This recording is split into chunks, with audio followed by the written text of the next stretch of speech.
പൗലോസ് കൊരിന്ത്യലേഖനം എഴുതിയപ്പോൾ പറഞ്ഞ് ദൈവത്തിന്റെ വാഗ്ദത്തങ്ങൾ എത്ര ഉണ്ട് എങ്കിലും അത് ക്രിസ്തു യേശുവിൽ അത് ഉവ്വ് എന്ന് തന്നെ.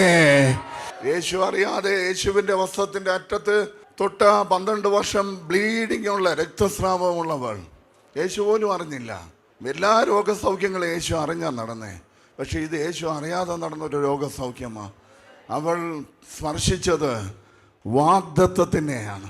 വാഗ്ദത്തത്തെ ഒന്ന് പിടിക്കാൻ കഴിയുന്ന ഏതെങ്കിലും ഒരു വ്യക്തി ഉണ്ടെങ്കിൽ ഞാൻ പറയുന്നു, നിന്റെ ലൈഫ് സ്റ്റൈല് മാറും, നിന്റെ യാത്രകൾക്ക് മാറ്റം വരും, നിന്റെ ഫിനാൻസിന് മാറ്റം വരും. ദൈവം എപ്പോഴും നിങ്ങളെ ബ്ലസ് ചെയ്യുന്നത് വാഗ്ദത്തം പ്രതിയാണ്. നമ്മൾ പ്രാർത്ഥിക്കുന്ന നിലവാരത്തിനകത്തല്ല, ദൈവത്തിന്റെ വാഗ്ദത്തത്തിന്റെ നിലവാരത്തിലാണ്.